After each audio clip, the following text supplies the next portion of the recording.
Bienvenue très chers téléspectateurs de l'RTNC2 Développement. Nous sommes bel et bien dans cette émission Jeunesse et Emploi. Je ne suis pas seul, je suis avec les jeunes initiateurs de mouvements agissant pour une bonne cause. Bonjour dans ce studio. Bonjour, madame. Vous portez bien? Oui, effectivement, très bien. À ma gauche, j'ai Patriarche Mana Nathan, qui est le président du mouvement. Et puis à ma droite, c'est le secrétaire Louboula Shadrach.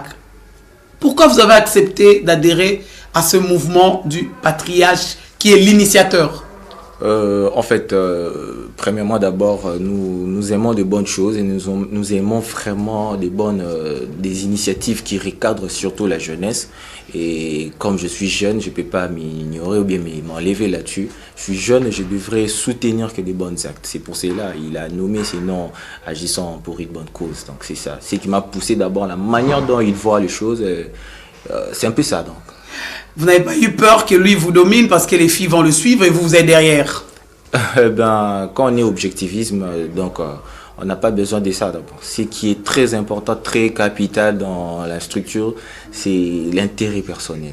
Donc, quand vous avez eu l'idée, vous n'avez pas eu peur, parce que ça fait toujours peur d'être leader et de mettre sur pied une structure légale et puis de pousser les gens. Après, bon, on peut toujours se faire ce qu'on appelle les Babeto Kimbeti et puis eux, ils ont de l'autre côté, toi, tu restes derrière.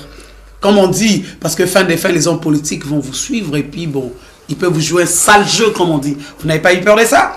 Non, avoir peur, c'est quelque chose, mais le patriarche, avoir peur, non. Le patriarche n'a pas peur. Le patriarche n'a pas peur. L'idée est venue, nous avons mis l'idée en action et aujourd'hui, nous avons la structure en place et ça fonctionne. Entendre vos voix, votre façon de prononcer des mots, vous avez fait l'université. C'est quelle université? L'UPEN, l'Université nationale. Quelle option? La gestion informatique, plus précisément le réseau informatique. Ah, les sciences actuelles. Et vous? Moi, j'ai fini dans la faculté de sciences exactes, le département des mathématiques et informatiques à l'Université pédagogique nationale, la Colline Fertile. Ah, j'avais entendu par Madame Philo Toulola que vous êtes aussi assistant là-bas. Oui, je suis assistant dans le département de maths info. Donc vous avez distingué pendant vos études à l'université? Oui, j'ai distingué une fois et puis j'étais orienté à la recherche avant de revenir à l'enseignement. J'ai commencé à la recherche et puis après, j'ai été promis, je suis maintenant dans l'enseignement. Félicitations à vous. Agissons pour une bonne cause. L'objectif, c'est quoi? Est-ce que c'est visé pour que vous soyez le ministre de demain de l'enseignement supérieur ou éducationnel? C'est quoi l'objectif? Bon, agissons pour une bonne cause, c'est une structure qui éveille la conscience de la jeunesse, des jeunes Congolais. Parce que plusieurs jeunes ne se connaissent pas personnellement. Ils ont des atouts qu'ils n'arrivent pas à développer. Et agissons pour une bonne cause vient aider cette jeunesse à se réveiller et à prendre conscience. Vous y croyez aussi que ces jeunes vont prendre conscience de se prendre en charge comme vous? Vous commencez déjà à vous prendre en charge de créer une structure dont vous êtes le secrétaire et lui le président. Je sais qu'il y a une trésorière et ainsi de suite. Pourquoi pas? Bien sûr que oui, bien que c'est pas facile de faire convaincre la masse de personnes, mais on y croit. Tant qu'on a l'idée en tête, on va vraiment maximiser nos efforts et par rapport à notre structure. On sera vraiment bien prêt pour faire convaincre la masse de personnes, pour adhérer aussi à ABCI, donc c'est ça. C'est lui le secrétaire? Oui. Il y a combien de femmes dans votre organisation? Pas les membres effectifs, les gens qui dirigent, parce qu'aujourd'hui, malheureusement, elle est au travail, elle n'a pas pu venir. Oui. Il y a combien de femmes dans la structure? Nous comptons 4 sur 10. 4 sur 10, oui. Il y a déjà l'équilibre entier, c'est bon. Oui. Et elles ont quel poste, quelle position? Déjà, ne me parlez pas des protocoles, hein? Ok. D'accord, allez-y. Déjà, le vice-président de la structure, c'est une dame, Madame Nathalie Moussaou. C'est une dame, elle devait aussi être là, malheureusement, vu son emploi du temps. elle n'est pas venue. Et cela déjà montre que dans la structure, on ne prend pas seulement de brigands, soit des personnes inutiles, mais ce sont des personnes qui ont aussi un cahier des charges très lourd, mais ils ont accepté d'adhérer dans la vision de la structure. Elle aussi, elle est universitaire ou elle a juste fait ses études humanitaires et elle travaille quelque part? Elle est aussi universitaire. Donc, ce qui est vrai, la majorité de personnes qui composent le bureau, ce sont des scientifiques. Parce que je peux dire, il y a 80% qui sont là, qui sont des assistants de chefs de travaux. Et puis, on a d'autres personnes qui travaillent ailleurs.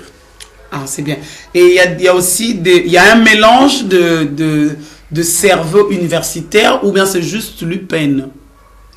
Non, tu veux quand même savoir. Il y a cette mélange. Dans les gestionnaires. Quand je parle de gestionnaires, les téléspectateurs, vous me suivez. Ceux qui dirigent la structure agissant pour une bonne cause. Mais il y a des membres effectifs qui peuvent être à 200, 300. Mais le petit gouvernement qu'on dit dans les associations sans but lucratif, c'est pour ça que je demande des précisions pour qu'ils comprennent. Oui, dans le bureau directeur de l'ABC, nous avons les Ipéniens, donc moi-même je suis Ipénien. Nous avons les amis de l'ISTA, nous avons les amis de l'IFASIC, nous avons ceux de l'UNIKIN.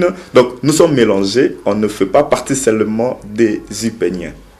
D'accord, là je suis vraiment d'accord avec vous et je pense que les téléspectateurs nous suivent. Molo, comment vous avez fait pour arriver d'abord à terminer votre statut? Parce que pour commencer quelque chose, on réfléchit, on écrit sur papier avec son stylo et puis on partage et puis on cherche l'avocat ou un conseiller juridique pour élaborer votre statut et faire des objectifs, recruter des membres. Ça se passait comment? Merci beaucoup. En beaucoup. tant que président et concepteur ou initiateur. Merci beaucoup. Comme je l'ai dit au départ ici, il y a plusieurs jeunes qui ont des atouts, mais ils n'arrivent pas à découvrir leurs atouts. On peut voir quelqu'un finir le 5 ans à l'université avec l'ancien système, pour ne pas parler du système LMD. Parmi nous, il y a les amis de l'UNIKIN qui ont fait le droit, avant même qu'ils puissent finir leur études universitaires, comme ils faisaient partir déjà de membres. Ils étaient tous là réunis pour concevoir, pour rédiger le statut juridique. Et il y a eu l'Assemblée générale pour adopter le statut juridique et les règlements d'ordre intérieur. Et gloire à Dieu, déjà en 2022, ils avaient fini leur étude et ils ont pu faire le concours et ils ont réussi. Et aujourd'hui, ce sont des avocats. Ils sont au barreau. Au barreau. Ouais, souvent l'UNIKIN, c'est le barreau de Gombe, mais bon, il y a aussi le barreau de Matete, pourquoi pas le barreau de Matadi. Oui, la majorité sont au barreau de Matete. Ah, ça c'est et bien. C'est comme ça que, grâce à leur orientation et en étant membre, je tiens aussi à saluer le maître Fataki et le maître Junior Matala. Ils ont pu participer afin que nous puissions à l'élaboration et nous sommes dans la procédure de notarier le statut vu que nos services marchent un peu en pas de tortille. C'est l'administration congolaise, hein, mais bon, et espérons qu'en 2030, ce sera un peu plus rapide que ça. Mais non, c'est en quelle année que vous avez eu l'idée? L'idée m'est venue pendant le confinement. En 2019. En 2019. L'idée est venue, j'ai écrit dans un bout de papier, je l'ai mis dans un carnet, j'ai appelé les amis, j'ai essayé de partager cette philosophie avec eux. La majorité ont adhéré, ils ont apporté leur pierre d'édifice, afin que l'idée plutôt puisse être effective et l'appliquer. Et aujourd'hui, nous avons ABC. Et puis moi, je vous reçois, hein, grâce à Philo Toulola. Monsieur le secrétaire, parce que vous m'intéressez beaucoup, hein, j'aime bien le secrétaire parce qu'eux, ils gèrent les paperasses. Et il faut bien savoir lire, même si vous lisez à la langue de ma mère, la langue lingala ou le kikongo, mais langue des Molières obligatoire, quand vous êtes secrétaire, il faut connaître. Ça se passait comment votre adhésion au niveau du groupe ou au niveau de la structure agissant pour une bonne cause? En fait, pour dire clairement, c'est question de confiance aussi. Et de voir, parce que c'est la tête qui fonctionne là. Je suis entouré des personnes qui réfléchissent vraiment plus pour évoluer, voilà. Et je me suis dit, bon, pourquoi pas. D'ailleurs, même j'étais à la maison, je réfléchissais à un truc là qui pourrait faire évoluer ABC. Et tout à coup, le patriarche, comme il vient de le dire, le président de l'ABC m'a parlé, m'a fait intéresser d'abord de l'ABC, parce que j'étais d'abord un membre simple. Il m'a dit, par rapport à tes idées, nous faisons des réunions, tout ça, pourquoi pas se faire intéresser au secrétariat, vu qu'il y a eu remaniement, donc c'est ça. Je dis, non, ça va, je vais prendre mon temps. Mais je n'ai pas duré en fait, j'ai donné ma position pour accepter, pourquoi pas, parce que nous avons plusieurs personnes que nous donnons exemple, surtout là où nous fréquentons, des communes, quartiers, voilà. Donc c'est ici que je me suis dit d'accepter de travailler comme étant secrétaire général. Vous savez que c'est une lourde charge. Ah oui, c'est une lourde charge. Ce sont que de paperasse, mais quand ça brûle, c'est vous qui allez chercher ces paperasses, mettre sur pied, fais ceci, fais cela. Prévenez que parmi les gens qui doivent venir à la télévision, on vous a aussi sollicité. Oui, c'est ça. La trésorerie se passe comment? Est-ce que dès le départ, il y avait quand même des gens qui mettaient leurs 2000 francs, 3000 francs? Bon.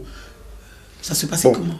Déjà, on s'était dit que nous devons contribuer pour ne pas aller quémander chez les politiciens. Parce que vous savez, une fois que vous tendez la main vers le politicien, il trouve maintenant l'occasion de vous manipuler. Et nous, à l'ABC, comme on le dit, agissons pour une bonne cause. On n'a pas besoin de politiciens pour nous manipuler. Mais on a besoin de politiciens qui peuvent contribuer au développement de la jeunesse. Et déjà, les membres sont motivés à contribuer pour l'autofinancement de projets que l'ABC plutôt peut produire, ou soit peut présenter, afin que nous puissions avoir des résultats palpables. Tu sais ce que j'ai aimé? On n'a pas besoin des politiciens pour nous manipuler. Ça, c'est le mot-clé. Et vous devez mettre la main dans la pâte. Et comment pensent vos parents? Parce qu'aujourd'hui, si vous avez caché que vous étiez dans des petites réunions d'agissants pour la bonne cause, mais aujourd'hui, papa et maman et la famille vous voient à la télé. Comment ils pensent? Pour moi, d'abord, premièrement, mon père, c'est un psychologue et philosophe aussi. Il me motive souvent et à chaque temps, nous avons pour parler avec lui. De quelle université, le psychologue? L'Unikin, campus. Je le salue en passant. Vraiment, salut. C'est pour cela, il me motive en tout cas de voir de bonnes choses et de ne pas rester comme ça sans pourtant, quand vous travaillez, vous faisiez travailler plutôt la cervelle, il faudrait donner quelque chose en avant. Et il m'a motivé et je ne lui ai pas encore dit comment ça va aller, mais j'espère bien. Il va déjà le savoir, parce que s'il zappe, il dit on a vu ton fils quelque part là. Et vous, les parents ou votre fiancé, parce que des fois, les femmes aussi peuvent vous bloquer, ils disent mais comme un jour tu peux faire la prison, agissant pour une bonne cause. Ça chauffe là, et surtout que vous ne voulez pas que les politiciens vous manipulent. Vraiment. Merci beaucoup. Ce qui est vrai, mon père, il est très fier, il est très content de me voir là où je suis aujourd'hui. Je suis quelque part le produit de l'encouragement de son cœur. Parce que quand il voit la manière dont je suis en train d'évoluer dans ce que j'ai fait, il n'arrête pas de contribuer aux idées afin que nous puissions être irréprochables. Parce que dans la société, il a toujours l'habitude de me dire il faut être utile. Et en ce qui concerne madame, donc ma femme à la maison, elle est fière de moi, elle m'accompagne dans tout et pour tout. C'est bien, parce que vous avez une épouse qui n'a pas si peur, ça c'est louable, parce qu'il y a des femmes, Mandela avant, la première épouse avait dit il faut arrêter. C'est Winnie qui a accepté, et puis bon, à la fin, sa Machel a accompagné pour le finalité. C'est waouh.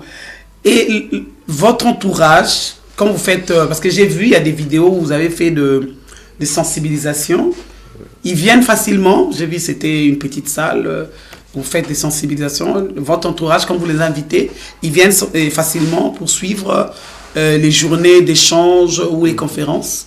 Oui, pour dire vrai, oui, bien que tout le monde a des temps, toujours des excuses à donner, voilà. Mais ceux qui sont intéressés de venir souvent à la réunion, ce sont des personnes qui veulent écouter ce qui doit être dit, de quoi ils vont gagner en la fin. De voir aussi les intérêts qui peuvent faire développer la nation aussi. Parce que parmi eux, il y a des ambitieux. Vous voyez, il y a des ambitieux et ceux qui sont là, ils doivent être motivés par nous qui ont commencé voilà, à baisser. Et ils viennent souvent, ils viennent. Il y a une petite préoccupation. Quand vous avez fait le statut, les démarches, parce que pour aller chez le notaire, il faut avoir, je crois, 3-4. Ça vous a pris beaucoup de temps ou bien c'était juste un petit temps? Vous avez pu réunir et l'argent et l'informatique, je pense, c'est vous-même qui l'avez fait. Oui, nous avons pris 3 semaines de la rédaction. 3 semaines de la rédaction. Et le secrétariat, donc le bureau, directeur, donc notre bureau, nous avons déjà de machines qui peuvent nous aider avec les saisies. Surtout quand vous avez des gens comme l'impression. Shadrach, c'est normal.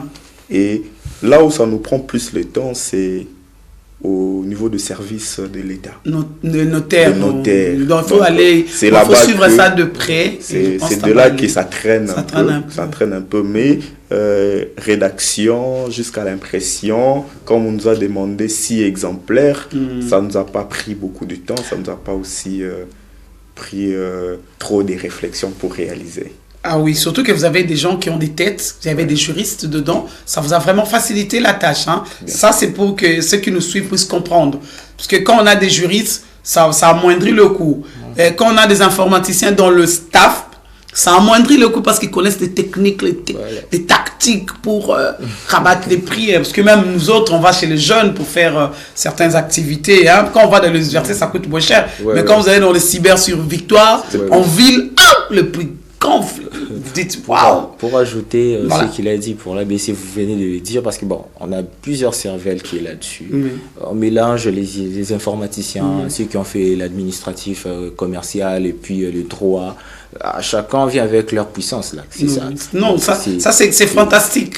Ça donne votre structure. La valeur de la structure pour montrer aux gens que oui, il est capable que même dans ta profession, tu peux apporter quelque chose. Oui. Donc, on a besoin de tout le monde parce que les jours que vous allez faire une grande conférence, vous aurez besoin de la femme qui vend les beignets pour faire les beignets partagés. Donc on a besoin de tout le monde. Vraiment. Et maintenant, le bureau, c'est où? Le bureau se trouve dans la commune de Mongafula. Qui vous a donné le bureau? Est-ce que vous louez ou bien l'un des parents vous a dit, bon, vous pouvez prendre cette petite partie, ces locaux pour commencer? C'était comment? Comme je vous ai dit, il n'y a pas longtemps que j'avance avec les encouragements de mon père. Quand mon père a vu la vision, il a vu le pas que nous avons fait et il a décidé de louer pour nous le bureau, afin que nous puissions évoluer. Ah, il n'est pas politicien, j'espère? Non, mon père, ce n'est pas un politicien. Ah, d'accord. Non, je voulais juste savoir, parce qu'on a tous peur des politiciens, mais bon, on les aime bien. Hein. Ça, c'est en passant. Hein. Il ne faut pas se faire manipuler par les politiciens. Là, je retiens. C'est ça. Mais non, bureau, après bureau, vous êtes chez les notaires. Mais non, les perspectives d'avenir, vous pensez quoi dans les objectifs d'avenir? Merci beaucoup. Le perspective d'avenir, on est en train de voir comment est-ce que nous pouvons influencer le jeune à se faire développer d'abord soi-même et de se connaître. Parce que moi, je me dis, aujourd'hui, on ne doit pas encore organiser des campagnes de sensibilisation pour le changement des mentalités. Parce qu'il y en a plein que nous avons fait, mais il n'y a pas de résultats. Mais nous devons maintenant influencer notre environnement, notre jeunesse, enfin, de se faire développer. Comment? Grâce aux conférences débats, de formation, ça va permettre aux jeunes de s'adapter à un milieu où ils se trouvent, soit dans un domaine, ou soit de se connaître personnellement. On dit on ne peut pas éduquer Jean si on ne connaît pas Jean. Donc si on connaît Jean, on peut éduquer Jean. Donc Jean doit aussi se connaître pour comprendre à quoi on veut l'éduquer. vous comptez commencer dans quel coin? Parce que vous avez déjà commencé, mais maintenant pour 2024, 2025, parce que il faut déjà planifier 2025, parce que c'est maintenant. Il ne faut pas attendre décembre, c'est maintenant. Vous comptez faire quoi concrètement, dans quel coin précisément? Malgré que vous avez déjà commencé, parce qu'on a vu des illustrations de certains de vos débats. Oui. On a déjà commencé et on continue notre marche. Même Jésus devait rentrer là où... Bethléem. À Bethléem, afin de commencer ses enseignements. Nous avons pris l'idée à l'Université pédagogique nationale, dans la commune de Ngaliema, Mongafula. C'est par là que nous avons débuté, comme le siège se trouve à Mongafula et plusieurs membres sont à Ngaliema, et nous commençons dans ces deux communes-là avec nos actions. Vous avez déjà frappé la porte de votre partenaire direct, ministre de la Jeunesse, qui est une dame. Et c'est une gentille dame, rien qu'à la voir, elle sourit tellement bien que bon, moi je l'apprécie, parce que elle engage la jeunesse dans ce pays au niveau du gouvernement. Vous l'avez déjà frappé sa porte? La nouvelle ministre, pas encore, mais on était déjà en contact avec l'ancien ministre, l'ancien ministre Yves Boukoulou. On a parlé. Et d'ailleurs, aujourd'hui, on a appris que le ministre avait une rencontre avec le jeune à l'hôtel Hilton. Et comme nous, on avait notre programme ici, nous avons désisté aux invitations qu'on nous avait envoyées par la CNJ. Mais on pense que prochainement, nous allons assister aux assises que le ministère va organiser. Ça se passe bien avec la CNJ? Bon, à la CNJ, il y a eu du désordre. Conférence, c'est quoi? Conseil national de la jeunesse. Ça se passe bien, vous en tant qu'intellectuel, sans bâton, sans gants? Non. Ce qui est vrai, il y a eu... Tu regardes la caméra, vous regardez la caméra. Ce qui est vrai, il y a eu des désordres. On espère qu'avec la nouvelle ministre, on peut remettre les choses en ordre. On ne mérite pas élire un président de la CNJ avec les mafias, donc avec la corruption, comme ça s'est passé avec William, si je ne me trompe pas, Kassamgoulou. Et on sait ce qui s'est passé là-bas parce que j'étais dans la salle lors des élections. Mais on aimerait que cette responsabilité puisse revenir et qu'on donne de l'importance au Parlement des jeunes. Vous avez quelque chose à ajouter? Oui, par rapport... Parce que c'est important qu'on prenne des décisions pour les jeunes, que ce soit des vrais jeunes qui sont là, qui connaissent la problématique des jeunes. C'est question de confiance aussi. C'est question de confiance et la jeunesse, je dirais que c'est le cerveau. Donc c'est lui qui fait en sorte que le futur puisse être existé. Donc sans la jeunesse, le pays ne peut pas avancer. Donc il faudrait qu'il y ait cette diplomatie avec le ministre de la jeunesse. Donc c'est ça. Et c'est que, bon, comme je le dis, c'est question de confiance aussi et de vouloir travailler en union, d'écouter chacun des jeunes par rapport à leurs initiatives. Donc c'est ça. Frappez aussi la porte du ministre ou ses conseillers. Comme ça, vous serez un tout petit peu proche de lui, comme vous étiez avec l'ancien. Ça va aider vos idées et puis la politique du gouvernement. Et surtout que vous ne vous faites pas manipuler. Donc, c'est déjà un bon pas pour nos jeunes qui veulent créer de l'emploi, qui veulent aller de l'avant. C'est pour cela que je vous ai reçu sur ce plateau. Bientôt, on va finir. Vous pensez à quoi? En tant que membre secrétaire de Agissons pour une bonne cause. Étant que secrétaire général de l'ABC, c'est question de vision, d'idée. Parce que si les jeunes sont éveillés aujourd'hui, ça fera de la fierté du pays. Il y a plusieurs structures qui au pays, mais ça manque de soutien. Vous voyez, quant à moi, c'est question de la confiance et de voir l'idéologie qui est en train de se préparer. Donc c'est ce qui est très capital pour moi. Président, patriarche, Mana Nathan. Merci beaucoup. Ce que moi je pense de la jeunesse est que la jeunesse doit arrêter de se faire manipuler. Que cette jeunesse puisse prendre conscience de son avenir. J'ai l'habitude de dire aux camarades que il faut une génération pour éduquer l'autre génération. Mais malheureusement, il y a une génération qui n'a pas éduqué l'autre génération. Et nous, cette génération-là, on a toujours tendance de critiquer, de manipuler, nous devons prendre cette conscience d'éduquer la génération qui viendra après nous.